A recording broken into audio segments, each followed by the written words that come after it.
인천고등법원 유치를 위한 움직임이 본격화되고 있습니다. 인천고법 유치 촉구 결의안을 대표 발의한 김종인 인천시 의원과 함께 이야기 나눠보겠습니다.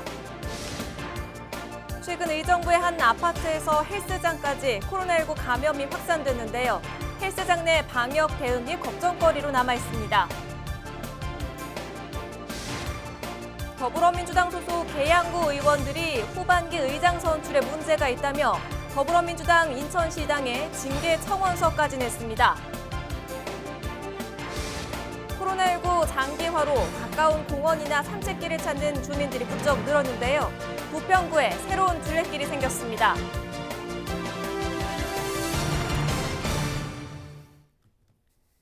여러분 안녕하십니까? 헬로티비 뉴스입니다.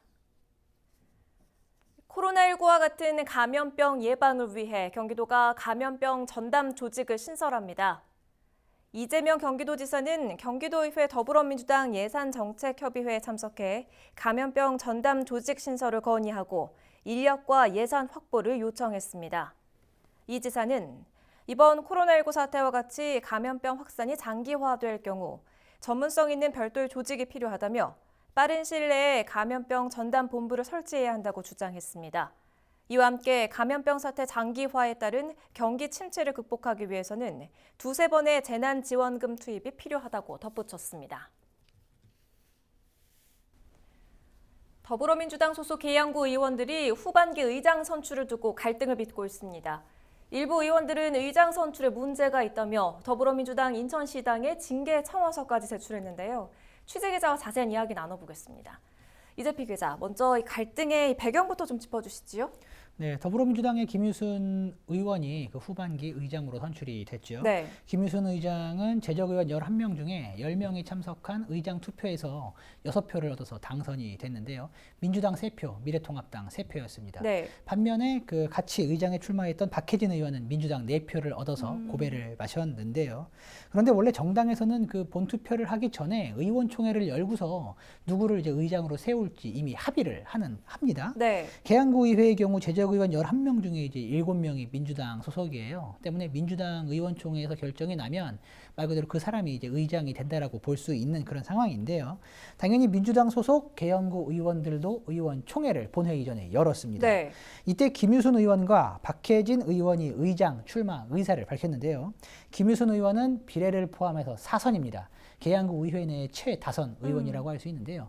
김유순 의원은 최다선인 점을 정당성으로 내세우면서 의장을 해야 한다. 라고 이렇게 당위성을 이렇게 강조를 했어요. 그게 또 관례이죠. 네, 맞습니다. 그런데 박혜진 의원은 아니다. 지난 7대 후반기 때 김유순 의원이 의장을 한번 했었거든요. 네. 7대 후반기에 의장을 한 만큼 이번 8대에서는 양보를 해야 한다라고 이렇게 맞선 거예요. 그리고 이후에 이제 의원 표결을 했는데 7명의 민주당 의원 중에서 4명이 이제 박혜진 의원을 선택을 한 거죠. 네. 4표를 얻은 거예요. 그러니까 이 부분을 놓고 보면 그러니까 과반 이상을 얻은 거죠. 그러니까 의원총회에서는 박혜진 의원을 후반기 의장으로 이제 사실상 결정을 했다라고 이렇게 볼 수 있는 그런 대목이에요. 네. 그런데 본회의 의장 투표에 김유순 의원이 나섰고 미래통합당 의원들의 표를 얻어내면서 6대4로 의장에 당선이 된 그런 상황인 거죠. 이에 박혜진 의원 측은 의원총회의 결정을 김유순 의원이 뒤집었다. 그리고 야당 의원들과 야합했다라고 하면서 이제 강하게 반발을 하고 있는 그런 상황인데, 그리고 이를 바탕으로 민주당 인천시당에 김유순 의원에 대한 징계를 요청한 상황입니다. 징계 청원서까지 제출을 했다고 하니까 참 심각한 상황인데 지금 의장 선출을 두고 민주당에서 내부 지침을 내린 바가 있다면서요? 네, 맞습니다. 그 민주적으로 의장단을 뽑되 이제 문제의 소지가 될 만한 일은 하지 말아라 하면서 이런 규칙들을 정해서 내부 규칙을 내려준 건데요. 준수사항 2항에 보면 지역위원회와 시도당은 타당과의 비정상적인 야합행위가 일어나지 않도록 관리 감독해야 하며 만약 이에 반해서 의장과 부의장이 선출이 된다면 상급 당부에 즉각 보고해야 한다라고 이렇게 정해 놓았어요. 네. 박혜진 의원 측은 김유순 의장의 사례가 이 부분에 해당한다라고 이렇게 주장을 하고 있는 그런 상황인데요. 그리고 이에 따라서 김유순 의장에 대한 징계 청원서를 제출한 그런 상황입니다. 그렇군요. 지금 징계 청원서가 제출됐는데 그렇다면 앞으로의 진행은 어떻게 이루어지는 건가요? 네, 청원서는 지난 금요일 접수가 됐고요. 이제 시간이 얼마 지나지 않은 만큼 박혜진 의원을 비롯한 관계자들에 대한 조사도 아직은 진행이 되지 않았습니다. 하지만 곧 인천시당이 사실관계의 조사에 들어갈 것으로 지금 보이는데요. 특히 현재 계양구처럼 의장 선출을 두고 잡음이 일어나고 있는 곳이 인천 10개 기초의회 중에 6곳에 달합니다. 꽤 많죠. 문제를 제기한 6지역의 의원들이 시당의 징계 절차에 공동으로 대응할 이런 움직임도 지금 보이고 있는 그런 상황이에요. 네. 그리고 최근 민주당 부산시당이 의장단 선거 과정에서 해당 행위를 했다면서 그 의원 7명을 무더기로 제명한 이런 사례도 있거든요. 때문에 인천시당에서는 이번 징계청원에 어떤 결정을 내릴지 한번 예의주시해서 살펴봐야 할 것 같습니다. 네. 또 결과가 나오면 전해주시죠. 이재필 기자였습니다.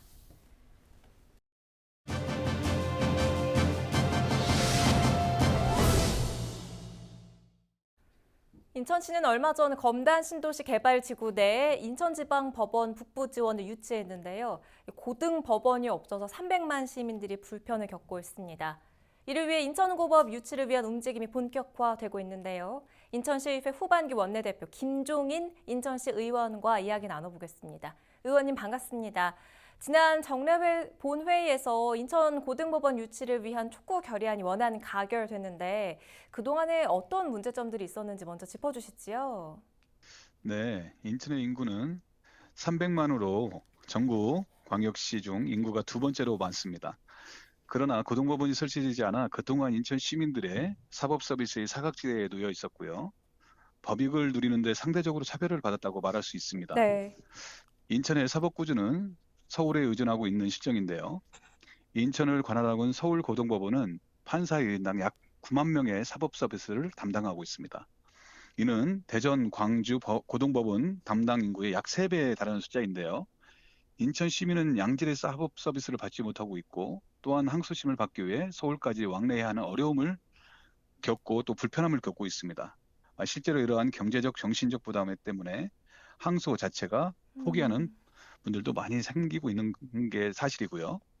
고등법원의 부재로 인한 인천 시민들은 신속한 재판을 받을 권리와 평등권, 헌법에서 보장한 기본권을 침해당할 수 있는 상황에 이르렀습니다. 네, 그렇다면 인천고등법원이 설치되면 어떤 효과들을 좀 기대해 볼 수가 있을까요? 무엇보다도 사법 접근성이 높아져 인천 시민들은 질 높은 사법 서비스를 받을 수가 있고요. 시민들이 소송하는 데 겪는 경제적, 정신적 부담을 덜을 수가 있습니다. 네. 사법 서비스의 불평등을 해소하고 국민의 기본권인 재판 청구권을 보장받을 수가 있고요. 또한 지방법원을 중앙 북부 지원으로 나누어 운영하고 경기도와 고양, 부천 지원을 지방법원으로 승격해 인천 고등법원 안에 3개의 지방법원을 체계를 갖추면 인천의 고등법원과 고등검찰청 등 새로운 법조타운을 조성할 수가 있습니다. 이는 사법 서비스를 향상시킬 뿐만 아니라 법률 서비스 산업이 발전하는 계기가 돼 인천 도시개발 도움에 큰 도움이 될 거라고 생각됩니다. 인천고등법원을 유치하기 위해서는 부지 확보 문제도 중요할 텐데요. 이 문제에 대해서는 어떻게 준비를 해야 할까요? 사실 일단 고등법원은 인천 시민과 수도권 서북부 주민들이 모두가 편익을 누릴 수가 있는 곳에 설치가 되어야 된다고 봅니다. 네. 현재 인천 지법은 부천에서 약 1시간 거리에 있고 김포에서도 약 1시간 30분 이상 걸리고 대지 면적과 청사 면적을 적어도 고등법원 부지로 부적절하 합니다. 또한 고등법원 설치를 위하여 관할 지역 인구가 약 500만이 넘어야 하는데 경기도 고양, 파주법원의 규모를 지원하면 지방법원으로 승격하면 인천과 부천, 김포, 고양, 파주 등으로 아우르는 고등법원을 설립할 가능성이 매우 크죠. 이에 따라서 도로와 지하철, 교통 인프라가 잘 구축되어 있는 수도권 서북부가 접근성이 좋고 대규모 부지가 확보 가능한 곳이 고등법원이 유치해야 합니다. 여기에는 우리 가칭 루원시티와 청라 그 밖의 지역도 거론되고 있는 상황이 있고요. 부지 확보를 위해서는 인천시 당국과 지역 정치인들의 역할이 매우 중요하다고 생각이 됩니다. 네, 마지막으로 인천고등법원 유치를 위한 법률이 통과되기 위해서 어떤 노력이 필요할까요? 네, 인천 고등법원 설치는 법률 개정이 필요하기 때문에 입법부와 지역 정치권의 의지가 상당히 중요하죠. 지난달 김계용 국회의원께서 인천 고등법원 설치를 위한 법안을 대표 발의했습니다. 잘 알다시피 어제는 김계용 의원님을 비롯한 신동근 의원님과 함께 인천 고등법원 설치를 위한 토론회가 국회에서 열렸고요. 또한 이날에 위해서 많은 분들이 참여를 했습니다. 고등법원 설치의 필요성에 대한 논의가 좀 진행이 됐었고요. 네. 여기에 송영길 의원님과 윤관석 의원님, 홍영표 의원님, 인척의 지역구를 둔 10분의 의원들이 대거 참석해 힘을 보태주셨고요. 인천시에서 제가 대표 발의한 인천 고등법원 설치 촉구 결의안이 지난 본회의에서 의원님 전체인 37명 시의원께서 함께 채택해 주셨습니다. 인천시 또한 인천 고등법원 설치의 필요성을 느껴 고등법원 유치를 위한 전담팀을 TF팀을 인천연구원에서 이에 필요한 연구 용역을 발주한 상태입니다. 그리고 또한 수원 고등법원을 만들 때 약 10년이 걸렸는데요. 인천 지역 정치인들과 인천시 시민단체에서 나서서 한다 그러면 지금처럼 인천 고등법원 설치를 필요성을 강조한다면 이보다 훨씬 더 앞당겨서 진행할 수 있지 않을까 생각이 됩니다. 네, 네. 잘 알겠습니다. 오늘 말씀 잘 들었습니다. 김종인 인천시 의원과 이야기 나눠봤습니다.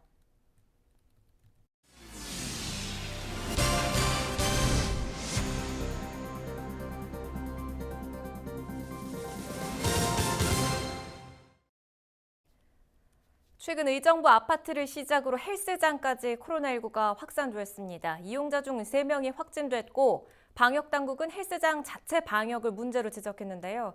확진자 발생 후 이뤄진 방역당국의 대처에도 시민들의 불안이 일고 있습니다. 김초롱 기자가 보도합니다. 의정부시 의정부동의 한 헬스장입니다. 헬스장 이용객 중 3명이 코로나19 확진 판정을 받은 후 감염은 N차까지 확산했습니다. 헬스장이 기본적인 방역 수칙을 지키지 않은 것이 문제로 지적됐습니다. 의정부의 헬스장에서는 운동 중 마스크를 착용하지 않고 환기가 불충분해서 이후 헬스장 이용객 중 추가 확진자는 아직 없지만 불안은 여전합니다. 헬스장 종사자의 경우 모두 자가격리 조치에 들어갔지만 이용객의 경우 유증상자만 검사 대상으로 분류했기 때문입니다. 방역당국은 CCTV로 확진자와의 접촉력을 확인하기 어려울 경우 시간대 등 공통성을 두고 자가격리 조치를 하는 것이 통상적인 방법이라고 밝혔습니다. 하지만 확진자와 같은 시간에 헬스장을 이용한 경우에도 자가격리 조치는 없었습니다. 동시간대 운동을 했고 물을 같이 먹었을 수도 있고 화장실을 같이 이용했을 수도 있는데 왜 아니냐고 이렇게 좀 따졌었어요.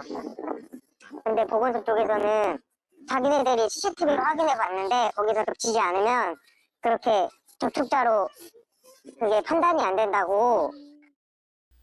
화장실과 탈의실 등 CCTV 사각지대가 있을 뿐 아니라 땀을 흘린 채 운동기구 등 시설을 공유하는 헬스장의 특성이 방역 대책에 반영되지 않았다는 지적입니다. 전달 받기로는 유증상자들만 모니터링하면 될 것 같다고 이렇게 이제 판단하신 것 같아요. 경기도 감염병 조사팀 관계자는 접촉자 선정 기준에 대한 구체적인 근거는 역학조사관의 판단이라며 정확한 답변을 거부했습니다. 의정부시 보건소는 헬스장 종사자와 이용객 등 66명의 검사 결과가 모두 음성으로 나왔다고 7일 밝혔습니다. 검사 대상에 포함되지 않은 헬스장 이용객 중 일부는 자비를 들여 검사를 받은 것으로 파악됐습니다. 헬로티비 뉴스 김초롱입니다. 경기도의회가 후반기 의회를 이끌어갈 의장단 선출을 마무리했습니다. 도의회는 임시회 본회의를 열고 의장 선출 투표를 실시해 더불어민주당 장현국 의원을 의장으로 선출했습니다. 장 의장은 재적 의원 140명 가운데 138명이 참여해 124명으로부터 표를 받아 의장으로 선출됐습니다. 부의장에는 민주당 진용복 의원과 문경희 의원이 각각 과반 득표를 얻어 선출됐습니다. 경기도의회는 오는 13일 상임위원장 12명을 뽑고 후반기 원구성을 마무리할 예정입니다. 부평 깡시장과 진흥종합시장, 부평 문화의 거리가 대한민국 동행세일에 동참합니다. 부평 깡시장은 8, 9일 이틀간 산지 직거래 농산물을 도매 가격에서 한 번 더 할인된 가격으로 판매합니다. 특히 해당 기간 동안 구매자를 대상으로 대형 TV 등 푸짐한 경품 행사도 진행합니다. 진흥종합시장은 이미 지난달 29일부터 동행 세일을 진행 중에 있는데요. 350만 원 상당의 경품 행사를 펼치고 있습니다. 부평 문화의 거리는 오는 12일까지 동행 세일을 진행하는데요.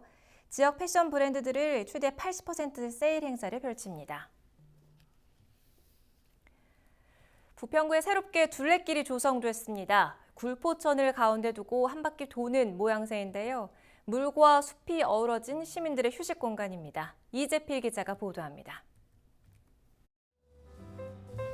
잘 정비된 산책로, 옆으로는 굴포천이 흐르고 나무 사이로는 시원한 바람이 불어옵니다. 부평구가 새롭게 조성한 둘레길, 걷고 싶은 길, 둘레 3.8km에 모두 4가지 코스로 조성돼 있습니다. 특히 쉼터와 산책로, 숲길, 조깅 등 코스별로 특성도 갖추고 있습니다. 주민들은 새롭게 선보인 둘레길에 만족감을 나타냈습니다. 깨끗하고 좋아졌네요, 많이. 그전에는 좀 지저분했는데 깨끗하고 좋네요. 둘레길을 만드는 데 쓰인 예산은 모두 20억 원. 주민 편의를 위해 체력 단련 기구도 설치했고 보도블록 대신 걷기 편한 탄성 포장재가 쓰였습니다. 특히 둘레길과 연결된 미세먼지 차단 숲에는 해송과 영산홍 등 나무 3만 3천여 주를 심었습니다. 물과 숲이 어우러진 걷고 싶은 둘레길을 조성하여 쾌적한 생활환경과 아름다운 도시 공간을 제공하기 위해 이번 부평 둘레길 조성 사업을 추진하게 되었습니다. 도심 속 휴식 공간, 부평 걷고 싶은 길. 둘레길이 시민들의 쉼터로 자리매김하길 기대합니다. 헬로티비 뉴스 이재필입니다. 민선 7기 후반기를 시작한 이재명 경기도지사가 경기도를 대한민국의 표준이 되게 하겠다는 포부를 밝혔습니다. 주간 경기도 김호 기자가 정리했습니다. 민선 7기 후반기를 시작한 이재명 경기도지사는 경기도가 하는 일이 대한민국의 표준이 되게 하겠다는 포부를 밝혔습니다. 또 규칙을 어겨서는 이익을 볼 수 없고 강자의 횡포가 억제되는 더 공정하고 더 살기 좋은 경기도를 만들겠다고 강조했습니다. 이를 위해 공정하고 평화시대의 중심지이며 인간다운 삶을 보장하고 경제 성장의 혜택을 누리고 더 살기 좋은 경기도가 되기 위한 5가지 중점 추진 과제를 발표했습니다. 경기도가 코로나19 확산을 막기 위해 방문 판매업체와 유흥주점에 대한 집합금지 명령을 오는 19일까지 연장했습니다. 집합금지 대상은 방문업체 4,849개사와 유흥주점 895곳입니다. 다만 방역 수칙 준수 등 관리 조건 이행 확약서를 제출해 승인받을 경우 집합이 가능합니다. 승인받은 유흥주점은 QR코드 인증을 통해 방문자를 관리해야 하고 테이블 간 간격을 1m 유지해야 하며 이용자 전원은 마스크를 착용해야 하는 등 관리 조건을 지켜야 합니다. 경기도 일자리 재단 이전을 위한 공모가 시작됐습니다. 경기도는 공공기관 분산 배치를 위해 일자리 재단을 북부 지역에 설치하기로 하고 오는 24일까지 입지 선정 공모를 추진한다고 밝혔습니다. 대상 시구는 의정부와 양주, 포천과 동두천, 연천 등 경기 북부 17개 시군입니다. 도는 1차 서류 심사와 2차 PT 발표를 통해 최종 이전 지역을 선정할 예정입니다. 경기도 일자리재단은 직원 150여 명과 4,500여 제곱미터의 건물이 들어설 예정입니다. 경기도가 이사 때문에 정부 재난지원금을 덜 받게 된 가구에 대해 차액 지원을 하고 있는 가운데 지원 대상을 확대한다고 밝혔습니다. 현재 도는 3월 24일부터 28일까지 타 시도에서 경기도로 전입한 가구와 3월 30일부터 4월 8일까지 경기도에서 타 시도로 전출한 1,883가구에 1억 3천여만 원의 재난지원금 차액을 지원했습니다. 도는 추가적으로 4월 9일 이후 경기도나 시군의 재난기본소득을 신청하지 못하고 타 시도로 전출한 가구에 대해서도 차액을 보존하기로 했습니다. 추가 차액 보존 지원 대상이 되는 가구는 정부 긴급재난지원금 신청 마감일인 다음 달 중순까지 신청이 가능합니다. 경기도의 여성 5급 공무원 승진자가 역대 최고를 기록했습니다. 도가 최근 발표한 5급 공무원 승진자를 보면 61명 중 여성 공무원은 23명으로 38%에 이릅니다. 이 같은 수치는 민선 6기 여성 5급 공무원 승진 비율 평균인 21.7%보다 16% 이상 증가한 것으로 역대 최고 기록입니다. 도는 오는 2022년까지 관리직 여성 공무원을 20%까지 확대하는 등 공무원 사회 유리 천장을 없애겠다는 계획입니다. 헬로티비 뉴스 김호입니다. 뉴스를 모두 마칩니다. 저희는 언제나 여러분 곁에 있겠습니다. 시청해주신 여러분 고맙습니다.